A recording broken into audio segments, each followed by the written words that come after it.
스팀에 대해 알기 쉽게 설명해 주신 이현숙 표현님께 다시 한번 큰 박수 부탁드립니다. 다음으로 이번 포럼의 주제에 대한 기조 발표 순서입니다.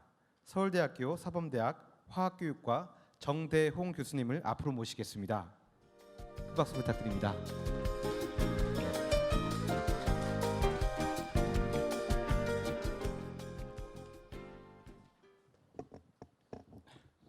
안녕하세요.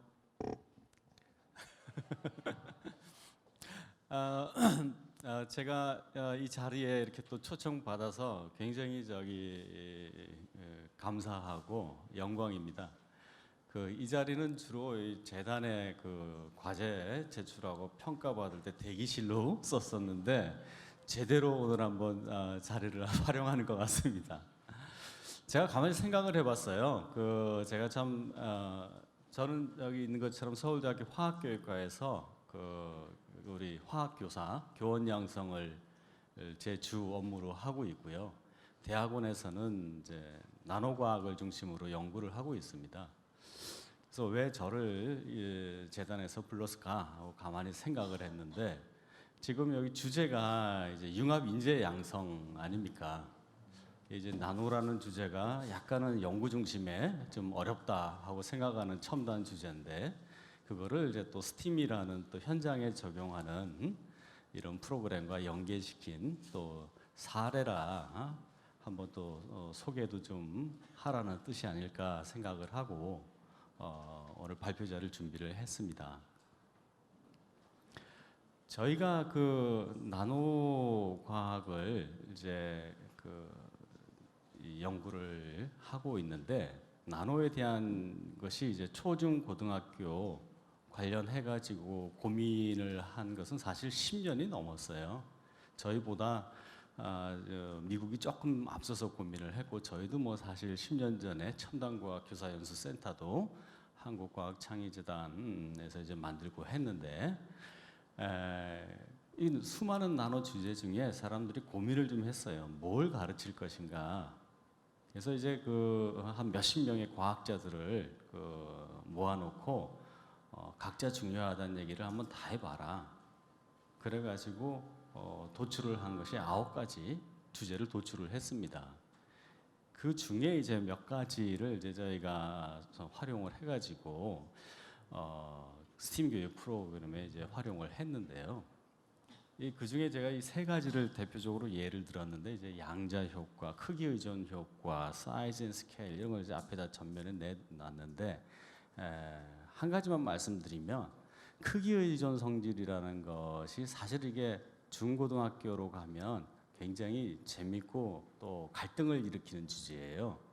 왜? 과학에서 우리가 물질의 특성 얘기하면 뭐라고 정의를 하냐면 크기와 관계 없는 것을 물질의 특성이라고 합니다. 뭐 농도, 밀도 이런 건 크기와 관계 없거든요. 그런데 지금 저희가 크기 의존 성질을 놨지 않습니까? 그러면 이거는 성질이 안 돼야 되는 거죠. 이런 것들이 이제 바로 이제 나노라는 주제가 흥미를 이끌 수도 있을 뿐더러 또 이게 왜 중요한가를 또 알아야 될 이유의 하나가 됩니다. 예를 들면은 이제 크기 의존 성질과 양자역이 같이 있는데 같은 물질이지만 퀀텀 닷이라는 카드뮴 셀레나이드가 크기에 따라 내는 빛이 달라지거든요. 그냥 그게 과학으로 머물지 않고 물질의 크기를 바꿔서 조명에 쓰거든요. 총천연색의 조명을 자유자재로 조절할 수 있는 어떤 그런 실생활의 응용으로 넘어갑니다. 한편 크기가 작아지면 표면적이 증가합니다. 얼마나 증가하냐? 10의 9승배 증가합니다. 반응 속도로 치면은요 1m와 1나노를 비교를 하면 10의 9승배의 표면적이 증가합니다. 그러면 반응 속도가 10의 9승배 빨라지고 그냥 그대로 하면 폭발을 하겠죠. 또는 10의 9승배만큼만 넣어도 같은 효과를 낼 수 있으니 사회 경제적 효과가 있는 거죠. 그것이 이제 과학으로 끝나지 않고 이런 아까 여기 있는 그림처럼 촉매 활성, 이 촉매 변환기, 자동차의 촉매 변환기 이런 데다 실제 쓰이고 있습니다. 또한 이제 물질의 특성이 크기에 따라 달라지는데 그 중에 하나가 녹는 점이 달라집니다. 우리는 녹는 점은 크기에 따라 달라지면 안 되거든요. 근데 달라집니다. 얼마나 달라지냐? 뭐 절반, 3분의 1까지 달라집니다. 그게 어디에 쓰이느냐? 나노 잉크에 쓰입니다. 나노 잉크가 왜 필요하냐? 접히는 데다가 전극을 만들어야 되는데 그거를 무슨 구리를 식각하고 할 수가 없거든요. 근데 나노 파티클로 싹 그림을 그리고 드라이 힛건으로 헤어 드라이로 쓱 가열만 해주면 이게 이제 선이 연결이 되거든요. 그런 식으로 해가지고 접히는 물질에 대한 전극을 만들고자 할 때 바로 우리가 지금 우리 생활에 편리한 물질을 만들 때 쓰이는 기술이거든요. 그래서 그냥 과학자들의 주제가 아니고 바로 우리가 쓰고 있고 필요한 기술로 되어 있기 때문에 이런 주제들을 저희가 또는 이제 사회에서 꼭 가르쳤으면 하는 생각을 하는 겁니다. 그래서 나노과학 기술이 어떤 그래서 특징을 가지고 있냐? 보면 여기 있는 것처럼 실제 지금 말씀을 드렸듯이 의학, 공학, 환경 등 우리의 문제를 해결하는 도구로 쓰이고 있다. 그 다음 하나는 태생적으로 이 나노는 융합 학문입니다. 제가 화학을 백그라운드로 가지고 있는데요. 이걸 하기 위해서는 광학, 물리의 광학이 필요하고요. 또 이거를 양산하기 위해서는 공학이 필요하고요. 이거를 이용해서 어떤 약학이라든지 의학에 쓰이려고 그러면 의사들의 지식이 필요합니다. 기본적으로 융합하지 않으면 안 되는 그런 태생적으로 융합적인 학문입니다. 그러면 이것을 우리가 왜 배워야 되느냐? 현재 우리 일자리가 기존적인 일자리는 줄어가게 돼 있습니다. 그런데 새로운 일자리가 다시 생겨납니다. 뭐 그 중에 하나가 이런 나노 기술이죠. 나노 기술을 기반으로 한 새로운 제품이 만들어지면 그때 필요한 어떤 소양을 가진 사람들이 일자리에 더 접근성이 높아지게 되는 겁니다. 그래서 단지 재미있고 신기해서가 아니고 우리가 살아가기 위해서 이 사회 환경에 적응하기 위해서라도 필요한 그런 겁니다. 그러면 나노와 관련된 일을 하는 사람만 필요하느냐? 그렇지 않습니다.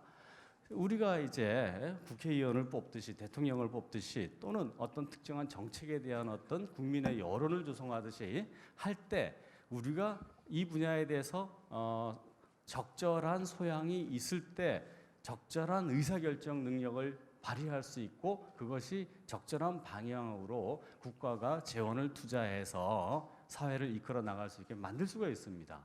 이런 역할에 의해서 저희는 나노과학 기술의 교육이 필요하다라고 생각을 합니다. 뭐 저희가 하는 일들을 대충 얘기해 놨는데 많은 부분은 이제 나노의 연구도 하고 이제 과학도 융합해서 저희는 일을 하고 있습니다. 그래서 이제 본론으로 좀 들어가서 왜 이것들을 이제 스팀에다 이제 저희가 적용을 했는가 하는 얘기들을 좀 해볼까 합니다. 첫 번째 주제는 그래서 우리가 작년에 기회가 돼가지고 기존에 저희 석사 과정에 그 스팀으로 활동을 많이 하던 교사 한 분이 저희 연구실의 대학원에 입학을 했습니다. 그리고 제가 나노를 하니까 우리 선생님이 제안을 해서 나노 스팀 과제를 창의재단에 공고가 됐으니 한번 지원해보자. 그래서 두 사람이 융합을 해가지고 지원을 했습니다. 그렇게 해서 이제 어떻게 만들었느냐 하는 거를 좀 저희가 소개를 드릴까 합니다. 그리고 적용하고 아이들의 결과들은 어땠는지를 말씀을 드리겠습니다. 저희가 과제를 위해 과제를 제안하진 않았습니다. 제가 나노를 하고 있고 여기 오른쪽에 있는 여러 공대 교수님, 의대 교수님들하고 함께 지금 10여 년간 나노 연구를 특히 나노 바이오 연구를 하고 있습니다. 이분들의 어떤 전문성을 저희가 활용을 하고 그 다음에 여기 있는 프로그램 개발 팀처럼 기존에 이제 스팀 프로그램들을 개발한 경험이 있는 선생님들하고 팀을 짰습니다. 팀을 짜가지고 선생님들의 어떤 현장 전문성을 바탕으로 하고 저희가 나노 주제 중에 그 나노 과학 기술의 9가지 그 빅 아이디어 중에서 어떤 것들을 선정할 것인가 이런 것들을 이제 몇 차례 브레인스토밍을 해가지고 뒤에 백그라운드는 또 과학교육 평가를 하시는 과학교육 교수님들을 또 모셔가지고 틀을 만들어가면서 연구를 했습니다. 그거를 할 때 저희는 요 세 가지 지점을 세 가지 점을 좀 항상 리마인드하면서 개발을 했습니다. 첫 번째는 이게 나노 스팀이기 때문에 나노 과학에 대한 소양을 키우자 하는 것을 하나의 목표로 지향점으로 두었습니다. 두 번째는 핵심 역량을 좀 고려하자. 왜 과학 기본적인 교육 과정에서 지식이나 어떤 기본적인 것들은 다 이루어지는데 핵심 역량, 특히 핵심 역량 중에서 뭐 여러 가지들이 있지만 문제 해결력을 키울 수 있는 형태로 프로그램을 좀 맞춰보자. 저희 뭐 아까 이사장님께서도 말씀을 하셨지만 뭐 얼마 전까지는 우리 사회를 과학기술 기반 사회라고 하더군요. 그리고 요새는 이제 지능 정보 사회라고 얘기를 하고 과학 기반 사회라는 건 수많은 지식들이 수없이 창출되고 있습니다. 또 지능 사회라는 건 정보가 무궁무진하게 널려 있고 언제든지 우리가 접할 수가 있습니다. 그런 상황에서 우리한테 필요한 역량은 뭐냐? 결국은 우리한테 닥쳐진 사회적 문제, 과학적 문제, 무슨 교육적 문제를 해결하는 능력이 인간이 갖춰야 할 그 기본적인 역량이 아니겠느냐 하는 점에서 문제를 해결하는 데다가 저희가 포커스를 했습니다. 그리고 그런 목표를 자유학기제라는 틀, 또 스팀 교육이라는 어떤 그 프레임을 이용을 해가지고 현장에 적절하게 적용될 수 있도록 했으면 좋겠다 하는 요 세 가지를 강조를 했습니다. 그래서 저희가 이런 두 역량이라는 부분을 좀 도출을 하고 그 다음에 어느 나노에 대한 빅 아이디어를 선정할 것이냐 하는 고민을 해서 이런 과정을 통해서 프로그램을 개발하고 적용하고 피드백을 받고 하는 과정을 거쳤습니다. 여기 이제 9가지 빅 아이디어가 있는데요. 한번 보시면은 제일 처음은 크기와 스케일, 그다음 물질의 구조, 힘과 상호작용, 양자 효과, 크기 의존 성질, 자기 조립, 도구와 기구, 모델과 시뮬레이션, 과학기술 사회. 이 어느 하나 중요하지 않은 것이 없고요. 다 할 얘기들이 참 많습니다. 그 중에 저희는 이제 모델로 몇 가지 프로그램을 만드는 거니까 현재 교육 과정과 연계성이 좀 쉽게 접목할 수 있는 요 부분들을 이제 동그라미로 이렇게 쳤습니다. 쳐가지고 빨간색으로 친 부분들을 주로 활용을 해가지고 프로그램 개발을 했습니다. 그래서 전체 구조를 보면 이제 두 가지 형태로 중학교 프로그램을 자유학기제 접목할 수 있는 형태로 만들었는데요. 하나는 차시 대체형으로 만들어 봤고요. 하나는 자유학기제형으로 만들어 봤습니다. 자유학기제형은 이제 2시간 또는 4시간 정도 선택 시간들을 활용해 가지고 하는 것이기 때문에 조금 더 자유롭게 주제도 선택할 수 있었고 합니다. 그 다음에 이제 나노과학 기술과 함께 더불어 사는 삶 이런 거는 이제 나노과학 기술이 이제 인류의 이 문제를 해결해 주고 해야 되는데 이런 어떤 그 질병이나 이런 그 통계를 보면은 희한하게도 이 혜택이 선진국 좀 발전된 나라에 많이 가 있고 이렇게 아프리카라든지 약간 경제적으로 못한 나라에는 그 혜택이 덜 간다는 게 아주 극명하게 나타납니다. 그런 자료들을 이렇게 보여주면서 아이들하고 토론식 수업을 통해 가지고 나노과학 기술의 혜택을 더불어 갈 수 있는 쪽으로 발전시키자 하는 가치에 대한 교육을 우리가 한번 시켜보도록 했습니다. 그래서 프로그램으로 보면은 유리창 청소부에 대한 주제가 세차시가 이렇게 단계적으로 만들어져 있고요. 그다음 나노 기술 의류에 대한 것도 세차시 마지막에는 이제 꿈찾기 활동으로 하나 해서 10차시를 구성을 해봤습니다. 특히 이제 이게 어떻게 스팀하고 이렇게 연결이 돼 있느냐 하는 거는 아까 말씀드렸지만 의류 이런 거하고 연결이 이제 아트, 그다음 엔지니어링 뭐 이런 거 물론 사이언스는 다 들어갑니다. 이렇게 연계가 좀 되겠고요. 여기 이제 색 부분은 특히나 이제 나노 크기 의존 성질이니까 사이즈가 변해가면서 하는 거 계산하면서 이제 수학이 좀 들어가고 색이 바뀌니까 아트가 좀 들어가고 또 사이언스도 들어가고 그렇게 돼 있고요. 아이들하고 어떤 식으로 이걸 제시할까 활동을 할까 할 때도 저희들이 이런 거를 이제 사실 좀 아이들한테 다 빈종이로 줄 수도 있는데 또 우리 이 부분을 개발한 선생님이 너무 빈종이로 주면은 너무 이게 할게 이 저기 구체성이 떨어진다. 그래가지고 밑그림을 좀 주면서 가면 더 좋겠다는 아이디어를 냈는데 이런 거는 뭐 열려 있으니까 선생님들께서 활용하기 나름으로 하시면 좋을 것 같습니다. 실제 이렇게 했더니 아이들이 굉장히 적극적으로 잘 활용하고 재밌어하고 나온 작품도 예쁘고 그랬습니다. 어디에 어떻게 적용을 했나 하는 걸 말씀드리겠습니다. 저희가 이 자유학기제 선택 프로그램을 50명의 학생한테 적용을 했는데요. 이 학생을 특별히 모집하진 않았습니다. 그저 그냥 구성돼서 하고 있는 데다가 이렇게 집어넣었습니다. 여기 같은 경우에는 이제 로봇반 25명하고 과학신문반 25명. 뭐 로봇반은 약간 과학하고 좀 관계 있지만 신문반은 전혀 관계 없거든요. 처음에 이제 적용할 때는 이제 선생님 말씀이 우리 신문반인데 왜 이런 거 해요? 그랬다가 나중에는 너무 재밌어가지고 또 했으면 좋겠다는 얘기를 계속 아이들한테 했다고 합니다. 그래서 의도하지는 않았지만 저희가 적용할 수 있는 이제 풀로 초기에는 다른 데를 선정하려고 했는데 개발하신 선생님이 하는 게 좋겠다 해서 그렇게 즉흥적으로 우리가 투입을 했는데 오히려 우리가 나노 스팀이라는 게 과학하는 애들한테만 가르칠 게 아니잖아요, 그죠? 그런 면에서 오히려 적용을 잘해봤다는 생각도 좀 듭니다.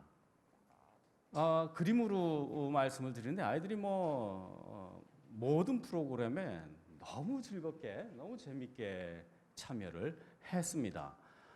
이런 연립 효과, 이런 연립을 이제 직접 주기도 했지만, 그다음 우리나라의 나노과학 기술이 발전해가지고요, 이런 연립 효과를 내는 대량 생산 필름을 생산하는 회사들이 여러 곳 있습니다. 가보면 저도 깜짝 놀랐는데요. 그 연립 효과를 나타내는 그 초발수 코팅을 해놓으면요, 그냥 물만 쪼로록 흐르는 게 아닙니다. 먼지도 잘 안 앉아요. 그 다음에 거꾸로 제가 뒤집어 봤더니 마찰도 작아가지고 똑같은 유리인데 쭉 떨어지는 속도가 다르더라고요.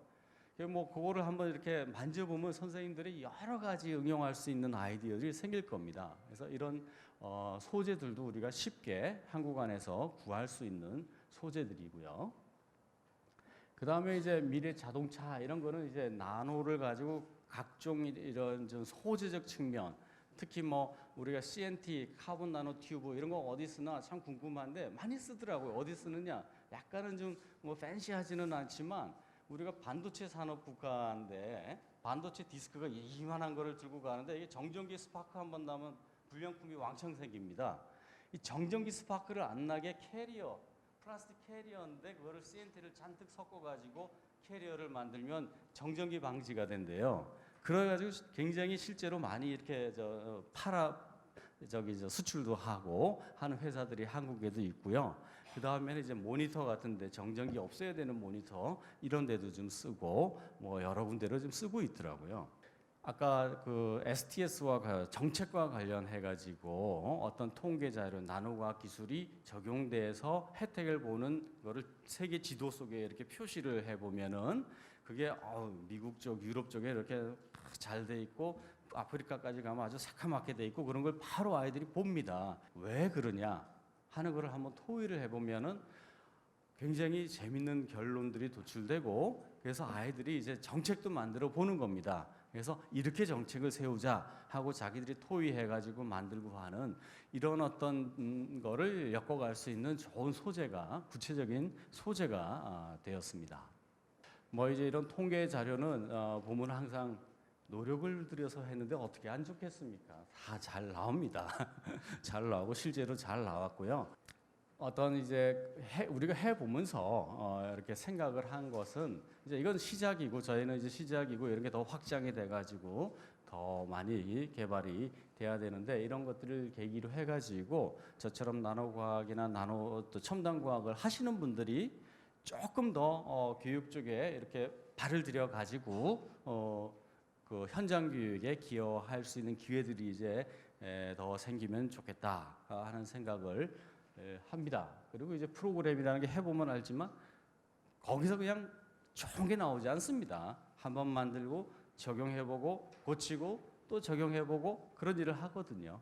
그런 것들을 이제 저희 창의재단이 워낙 굉장히 대규모로 연구단들을 구성해서 지원을 해주고 또 이렇게 잘한 팀들은 또 계속 지원도 받고 하는 과정 속에서 점점 발전해서 저기 유니크한 우리나라의 어떤 그 브랜드가 되지 않을까 생각을 합니다. 그래서 마지막으로 아까 제가 지향점으로 했던 얘기를 가지고 마지막을 정리를 하려고 그러는데요. 이제 저희 소양, 그다음에 역량 중에 문제 해결력이 중요하지 않겠냐.